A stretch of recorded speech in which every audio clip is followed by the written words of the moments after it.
Hello and what is up, ADHD fam? Today is another slightly different type of content because I recently had done a room tour and I had realized that I have a lot of plants. I just got a new one and I kind of wanted to share my experience with my plants, like which ones I had gotten first, like what kind of is doing good, what isn't, just different tips and tricks. But yeah, I want to show you how I make my coffee. So I do have a hot coffee machine. I have a Keurig. It does hot coffee. The coffee that I use, I have two different ones. Just my regular grocery store French vanilla, or this is the one I have in today, dark chocolate hazelnut. So I brew my coffee and then it usually will sit in the fridge for about an hour or so until it's cooled. You can put it in the freezer to be cooler. This is my coffee cup. This is my coffee. It's about 8 ounces. Also with that I have this here, salted caramel syrup. I usually do these skinny minis because it is $3 for like a giant bottle, whereas that's like almost $5 for that small bottle. But I really wanted something different at the time and I couldn't like go to get the same syrup at that time. So I pour my cold coffee, I pour ice in here, and I usually do caramel syrup. You can do whatever syrup, you can leave the syrup out. I like my coffee very sweet. I also only drink coffee like once a week because it kind of like gets me really jittery and like anxious and really messes with me. So ice, however many ice cubes, I do like 4 or 5. I also don't care that my coffee gets watery.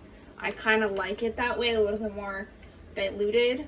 So you do it based off your preference. I want to get like fancier ice cubes, but we work with what we have. So you pour the coffee that's now cold in there. I do milk. I also have a frother.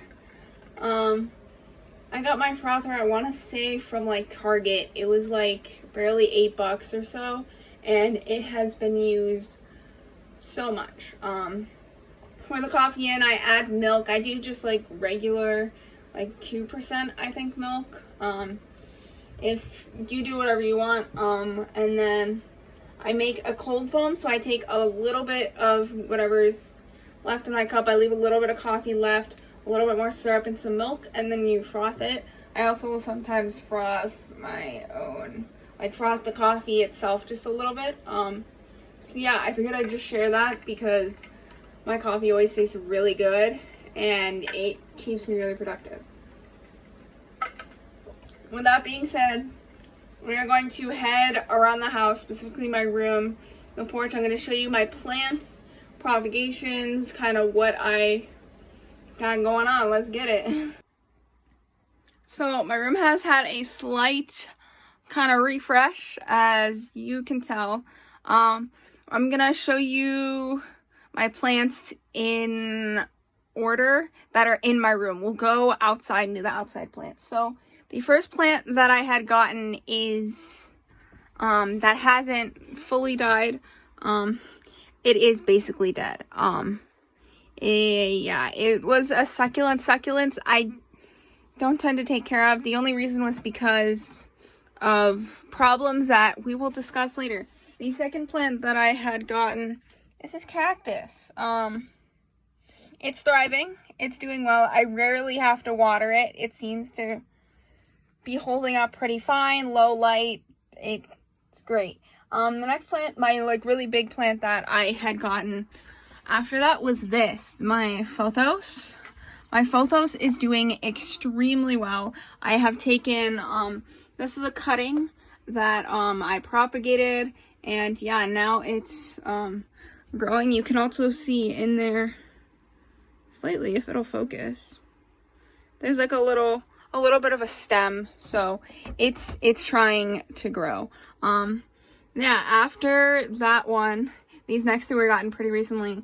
I had gotten this one down here. This was like a like 4-part plant. So this is like 2 parts of it. It is a snake plant. That's 2 parts of it. Here's another part.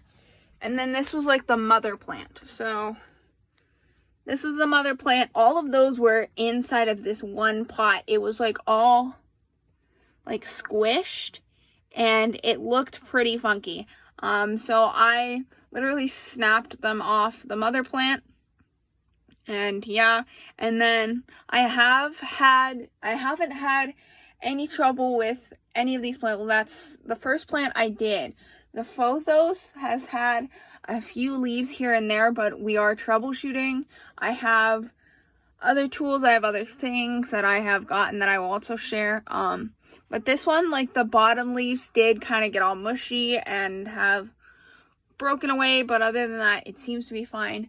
And then the plant that I just recently got was this one, this string of pearls. I just recently transferred it into this here because it was in like this size of a pot. Like the pot was like barely even this tall and like there wasn't enough room. I was gonna like I knew that kind of from the beginning. So yeah, the first plant that I actually got, I forgot about this one, is this, ivy. It's not poison ivy, it's like a kind of vine type thing. It needs to be watered, I can tell that by looking at it. So yeah, as for, tools, we'll go into tools. So, as you can see, I have my own plants. This plant did not need anything special, so I kind of just chucked him in there. It kind of keeps humid every once in a while. This one came with this. Not the best because it doesn't have drainage. You always want to make sure that your pots have drainage. And that was one of my biggest mistakes. I went for aesthetics over drainage when I was first getting my plants, and that's why they were dying. This one does in fact have some drainage on the bottom. I just always keep a peace tea can there and just to put a plant in it. None of these plants really have benefits except for the snake plant that I know of. The snake plant lets out oxygen at night as well as like all these other ones do it in the day, but this one also does it at night. So when you're sleeping, yeah.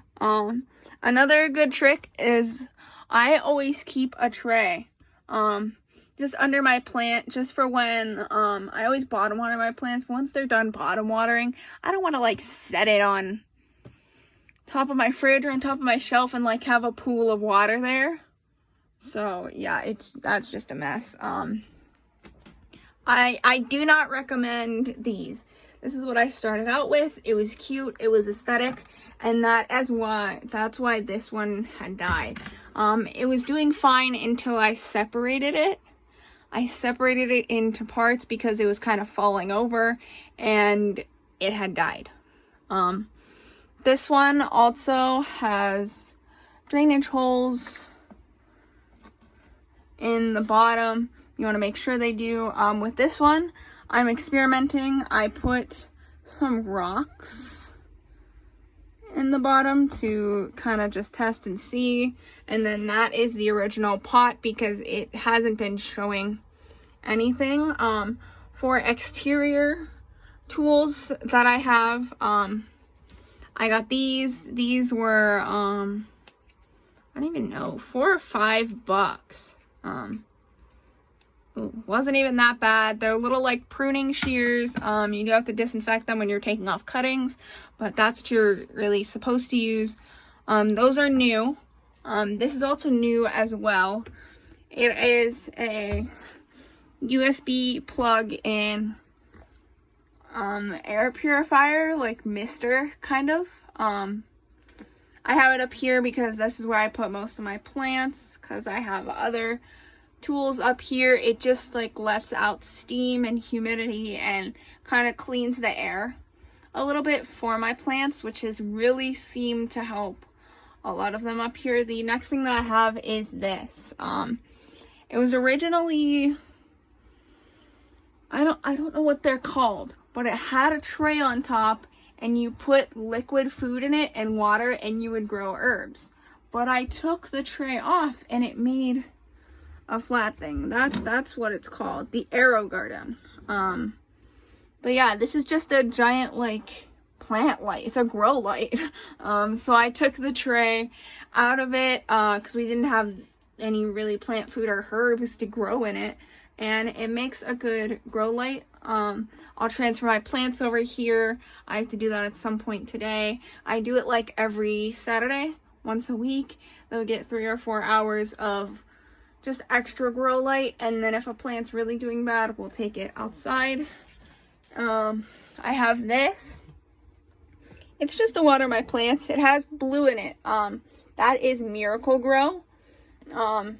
I've been recently looking into more plant food and stuff like that just to help some of my houseplants grow a little bit more. So yeah, I'm gonna start switching on and off every other time. So once that's empty and there's no more Miracle-Gro in it, then I'll rinse it out and I'll do regular water. And I switch on and off between my watering can too for my outdoor plants, because Miracle-Gro works for house plants, vegetables, fruits, any plants. The next thing is a mister. This came from Walmart. It was like $5. You can get them other places, but Walmart was the cheapest that I had found it. I got that like probably, I hate to say almost a year ago, but probably close to then. I've just had it for a while. It works. The last item that I have came from the dollar store. And it's these. Your fertilizer spikes. You get about 30 spikes. You insert a new spike every 60 days. It's essentially to feed your houseplants where they need it most, at the roots. They're pre-measured, giving your plants just the right dosage of nutrients. Won't overfeed or burn them. So yeah, these were like at my local dollar store, Dollar Tree. I have them in my photos right now, and they seem to be working. And that is it for the indoor plants. So we're gonna go outdoors. Okay, so we're in my porch. These are my outdoor plants. It's like so hard to see. We have tomato. That one's supposed to be spinach. And then we're doing some propagating here. All of these, like this was, like this is a good hack. This was for like lemonade. And I cut holes in it for drainage. And it works just fine. And then these are my other propagations. All of these propagations here, except for a few of them that I will go over. I did end up finding little broken off pieces at the nursery on the floor. So I got lucky. This one came from the nursery off the floor. I'm not sure what it's called, but this is a photos that I'm growing. This is another type of photos, but that was on the floor. This is a string of pickles. Kind of weird. Hope you can see this. It's very dark. These are just some roots I'm growing in water, and my Monstera's actually doing pretty well. I can show you guys. You can see it's got the 2 little nodes. I just switched out the water today, and then this is another photos cutting. You're supposed to switch out your water about once or so a week. I've had the photos for a while, so I do know how that works. But That's where a lot of these other ones we will be experimenting, and we're gonna head back inside and I'll tell you kind of what you shouldn't buy, stuff like that. Okay, so just to kind of wrap up the video, the plants that I do recommend would be a cactus and a photos, because those two right now seem to be my best plants, my most thriving plants. If you really do want something that's going to benefit you and not just be like a plant I gotta take care of, the snake plant really does kind of help as well with putting oxygen into the air at night. Just make sure that you have the right light levels and like kind of like humidity and stuff like that around you for these houseplants. And yeah, that is going to be it for the YouTube video today. If you guys are having a great day, make sure you comment, like, and subscribe for the channel. Tell me something down in the comments. I will like your comment if you tried something. I will definitely do it. Make sure you subscribe for more content. I try to post at least once a month, and that'll be it. Bye.